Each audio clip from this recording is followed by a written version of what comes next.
Hello there and welcome back to another video. These are few scary stories that you might enjoy listening to. Also, before we jump right in, I'd like to remind you to click the subscribe button and join me. Now, let's jump right into the video.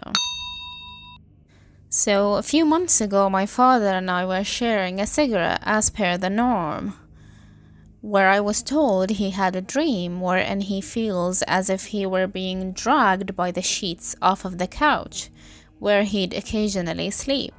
Some background information. We both like to think ourselves as sensitive due to living in haunted homes previously, and having other more solo experiences. We also have a haunted wind-up camera from the 50s to 60s that we've seen demonic forms through, as well as seeing the camera move slightly when we were not watching. Anyhow, he described it as being pulled by the sheets, and then awakening to see dark shadows through half-lidded eyes, and waking up in strange places. I get a call the other day whilst my workplace is already quite active, and he tells me that he had the dream for the third time in 2 weeks. This time, however, he's awoken near the basement door, a good 8 feet away from the couch, and quite odd. More on this basement. I myself have experienced activity stemming from it, whether it's seeing sheets move on their own or hearing things. We also have a laundry room that is below the restroom with a vent connecting it. Multiple times I've heard my father either speaking or giving his COPD cough when he's not home. I do believe that I've also heard a woman singing, though quite faintly. My sensitivity to the paranormal all dates back to when I was around 5 or 6 years old, in my grandmother's former home. I spent a pretty large portion of my childhood there. Suffice to say, the place was haunted. I was young enough to either sleep with my grandmother or sleep in the same room. She would leave for work pretty early in the morning, leaving me alone in the room. The house was early 1900s and was actually 2 homes put together. Think duplex. But 4 stories with no walls to separate them at the time.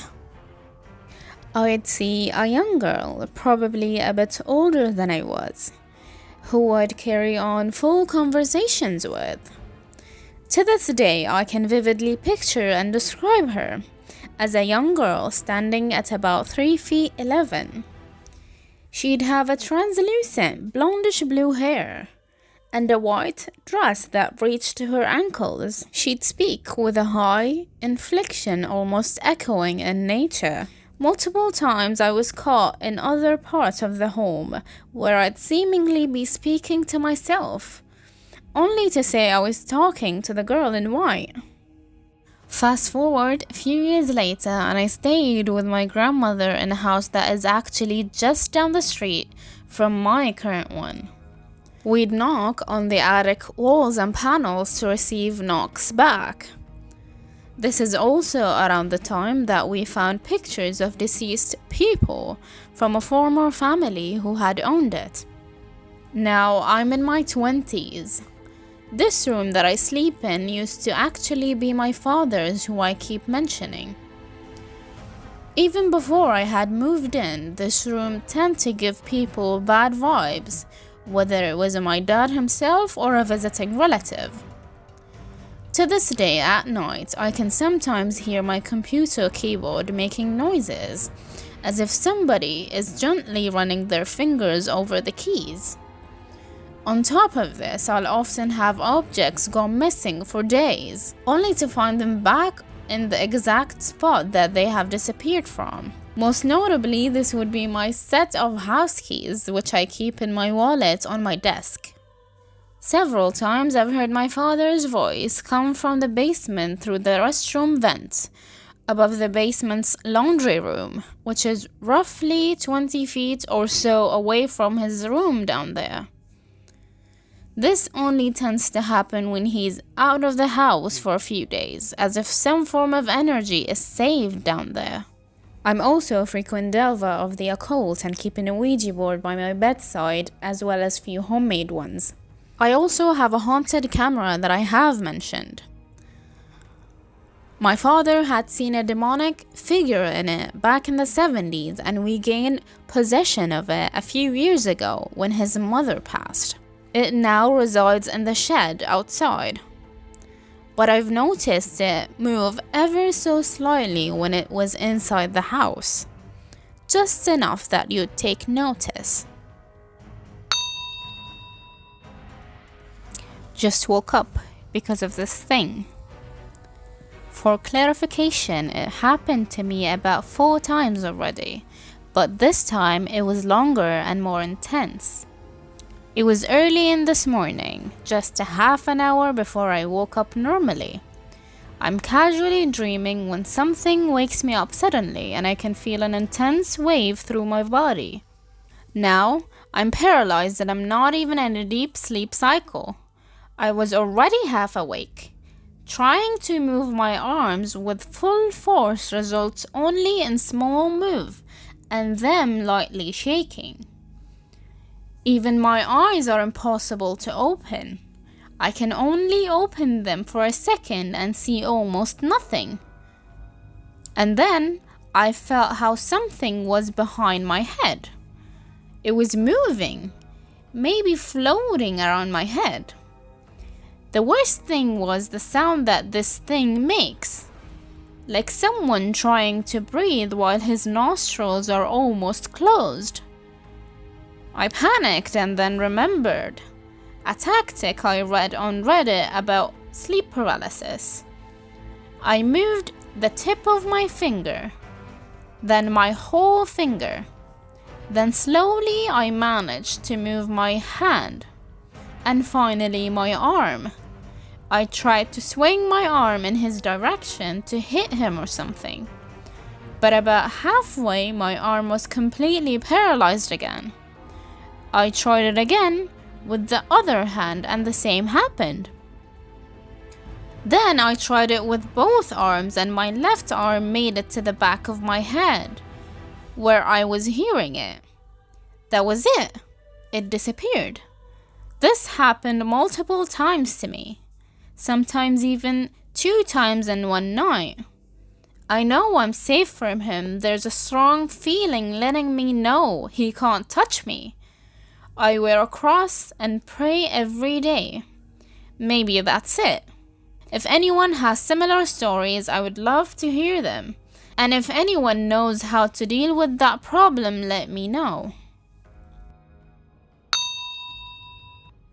I remember as an older teenager, I'd often spend my time at my grandparents' home. After my grandpa died, it became more frequently. I protested mostly when I had to go, but rarely had a choice, since my parents didn't want my grandma to be lonely, and plus, I was the only grandchild at the time. I remember one evening when we were cleaning, and were in the dining room, where the front door was visible from where we were.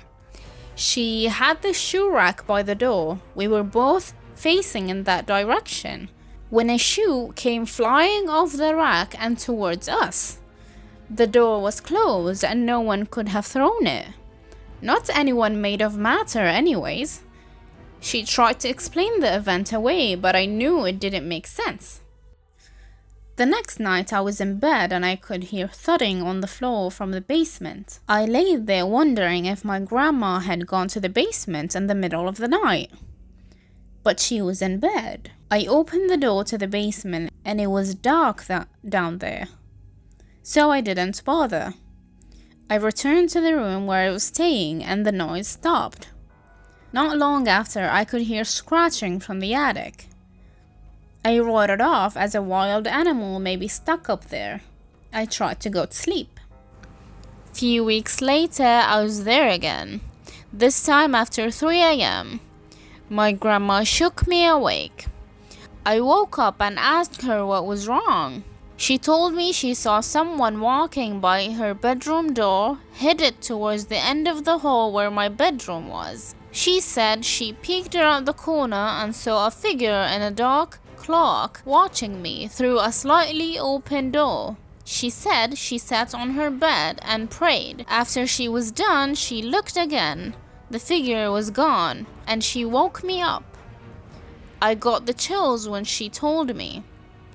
We stayed up until the sun came up. During that time, she told me what has been happening in the house to her. She said she was having the house blessed, and if it didn't stop, she would move. She did end up moving. Even to this day, I sometimes experience random things that don't make sense. Not as intense as what happened at my grandma's house. If you'd like your story to be read on the next video on my channel, you can send it to the email I'll provide down below, and don't forget to subscribe before you leave, and until next time, goodbye.